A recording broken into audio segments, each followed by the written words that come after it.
Hey everyone! You have no idea what take this is. Just trying to get a simple video of me reading a chapter, but I didn't know if I should introduce myself, but it felt kind of rude not to. I'm Shannon Sue Dunlap, and I'm going to be reading chapter 1 of Love Overboard. If you like romantic, funny stories with quirky side characters and a bit of mystery thrown in, then you might want to give it a try.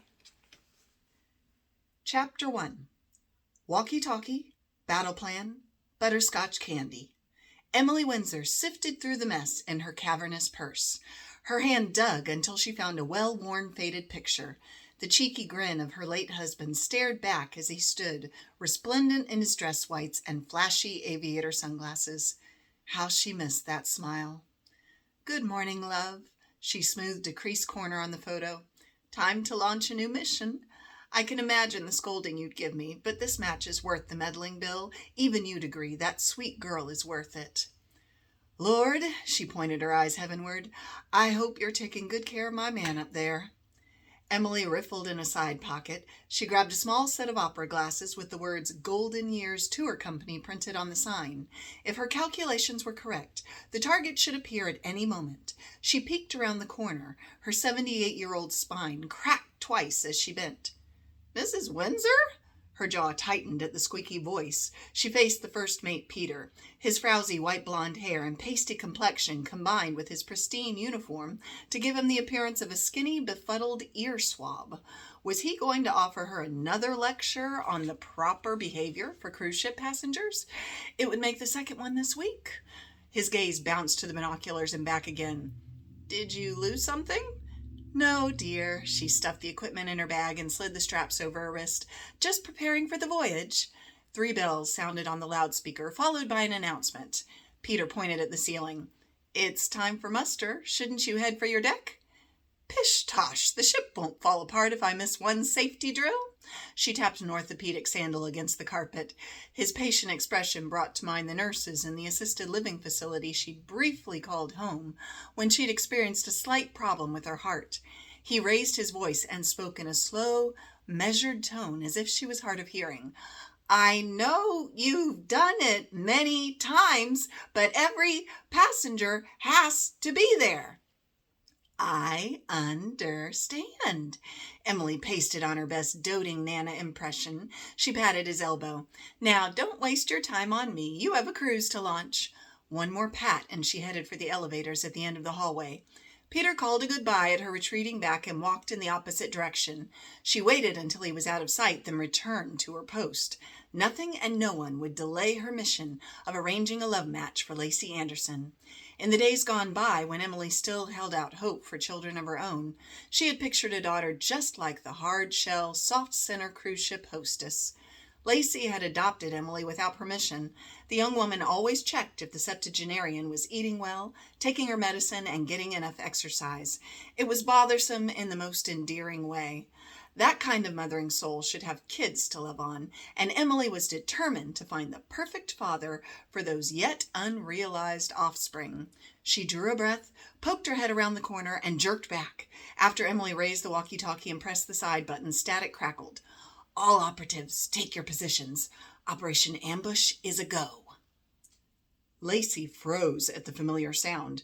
She recognized that voice. Maybe it was a coincidence. There were lots of people on this deck. Lacey moved again, at a cautious pace this time. No need to be paranoid. The sweet but salty meddler couldn't possibly know where she was. Lacey had avoided Emily Windsor ever since she recognized the gleam in the lady's eye.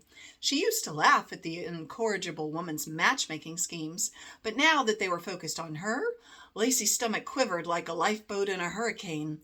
Romance wasn't on her to-do list. Ever. Static crackled, and Lacey heard the whispered words she feared. "Target located." She fought the urge to run. It wouldn't be dignified for a Monarch Cruises employee, but that didn't mean she couldn't take evasive maneuvers. She swung on her heel and skulked away. The shiny faux wood doors of the ship's cabin zoomed by as she hurried through the connecting corridor that led to the parallel hallway. The heels of her navy pumps sank in the carpet and slowed her progress. Lacey glanced over her shoulder and saw a flash of floral print coming into view.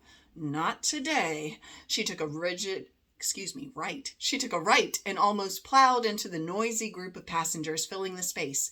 They pounded the back of a large bearded man with a t-shirt declaring in lime green letters, Walter's 40th wedding anniversary. Lacey straightened her white hostess jacket and sidestepped with a smile, her body pressed against the wall. They passed without acknowledging her, as she preferred, part of the invisible but efficient service customers bragged about when they reached home. Another crackle. Where were they? Why couldn't she lose them?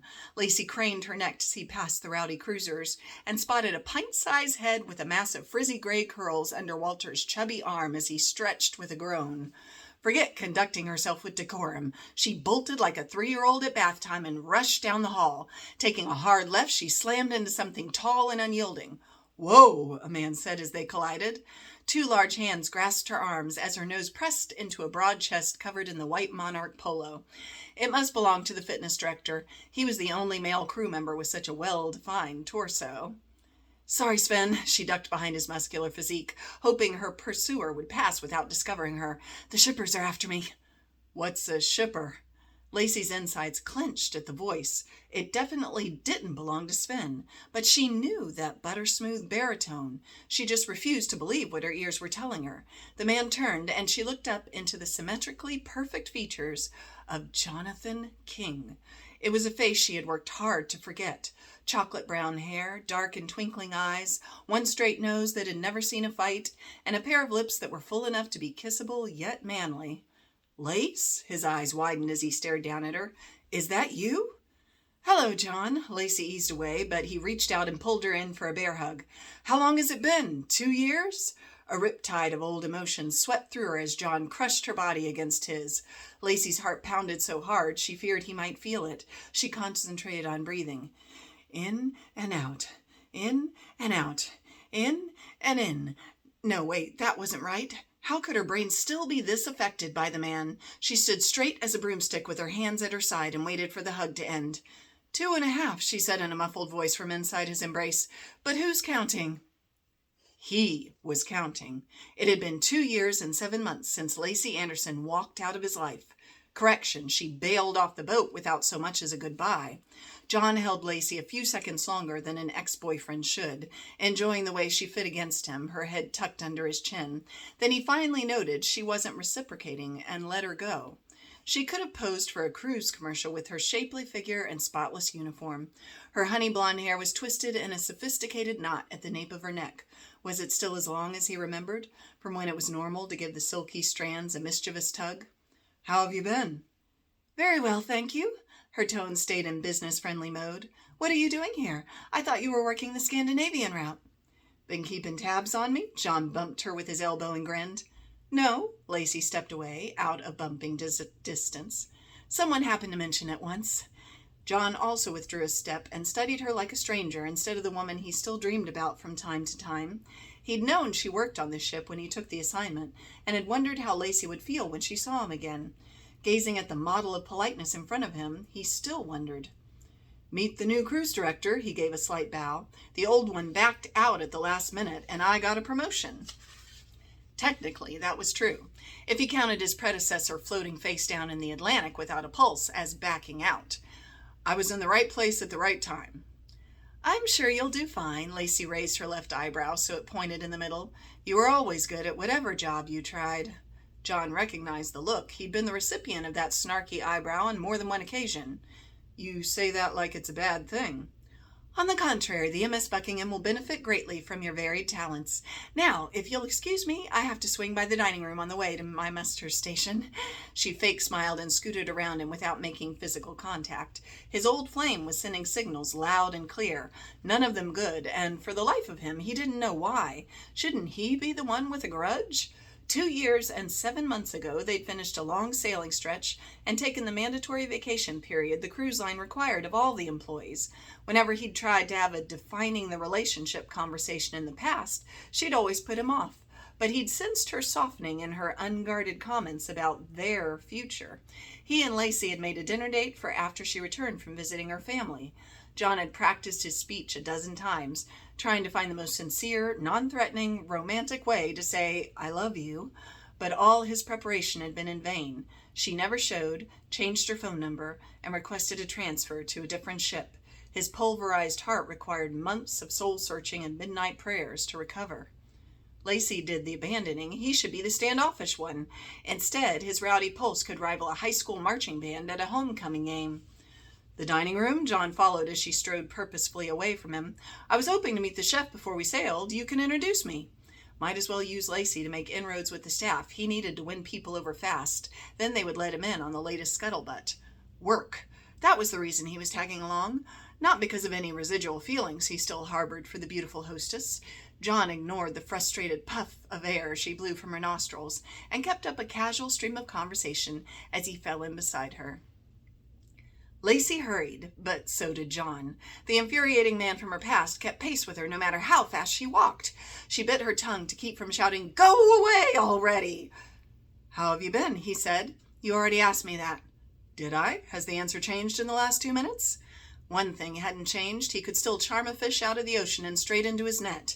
His presence filled the space around them as the hallway seemed to shrink. Lacey scanned the passage for an escape route, but reason reasserted itself. They were stuck together on this boat, and her contract had 3 months remaining before she could request a new station. Perhaps cruise ships appeared massive to the passengers, but they were claustrophobic to the employees who lived with each other day and night. Crew members might as well be attached at the hip. John chatted and Lacey grunted in response until they reached the elevators. The area was empty except for an older woman in white polyester slacks and a long-sleeved paisley blouse, carrying an ancient black handbag. She ran unsteady fingers over her disheveled mass of silver-gray curls. "Mrs. Windsor?" Lacey stared at the short-laced lady. There was the same floral print she'd spied underneath Walter's arm as she'd fled down the hall. How had this frail woman beaten her here? "Hello, Lacey."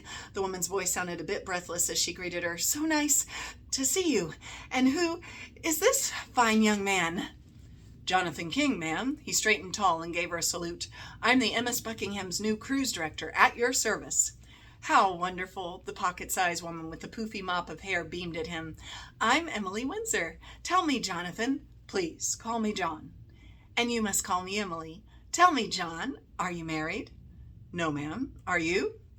"My wonderful husband Bill went to be with the Lord. He was a Navy captain, and we had 51 years of traveling the world together." "You must have led an exciting life." "I did, but it wouldn't have been half as much fun without Bill. Trust me, John, marriage is a risk worth taking." Lacey cleared her throat as she reached to press the call button. "It's only fair to warn you, John, you're speaking with the ship's most notorious matchmaker. She lives on board year-round, and no one is safe from her machinations." "Machinations?" Emily placed her small wrinkled hands over her chest. "You make love sound like a trip to the dentist, Lacey." "I think I'd prefer the dentist. At least they give you anesthesia." Emily's lips pinched in a sad little line. "You can't run forever, dear." "But I can try." Lacey winked at her sweet stalker. "Have you taken your medicine today?" "Oh, pish-tosh," Emily flicked her wrist. "The bracing sea air is all the medicine I require." "Not according to the doctor."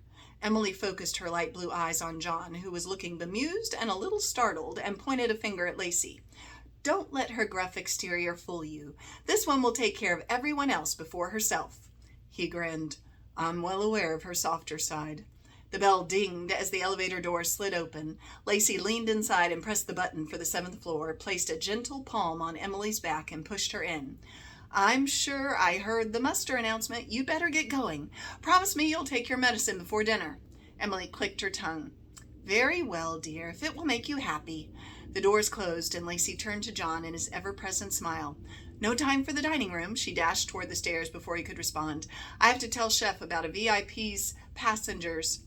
Let me start that over again. "I have to tell Chef about a VIP passenger's special cake request after we finish the drill. Nice to see you." "Cake? I love cake." Oh, I really messed up this part. Sorry, y'all. "Cake? I love cake. What kind did they order?" John caught up in 2 strides, and Lacey finally halted in defeat. No sense wearing herself out if he refused to take a hint. She didn't remember him being this slow on the uptake. Perhaps she should be more direct about her desire to be left alone. She opened her mouth. "Listen, John." A text alert dinged. John pulled his phone from his pocket. His shoulders straightened as he scanned the screen. Sorry, Lace, we'll have to continue our conversation later. He sprinted past her, taking the stairs 3 at a time. His attractive form disappeared in a matter of seconds, and Lacey's lips twisted. Same old John. Nice of him to remind her why it hadn't worked the first time around. The flighty charmer was always racing away without warning or explanation, and she was a girl who needed explanations. She wanted stability, craved it, and John represented a pulse-racing jump off the cliff of uncertainty. No matter how gorgeous the man was, he couldn't be trusted, not with her heart or anything else. Like someone else she knew. Sorry for the few mess-ups, y'all, but I hope you enjoyed it, and I hope you get to hear a lot of other good chapters from this thing all of us authors are doing. That was Love Overboard by Shannon Sue Dunlap. Happy New Year!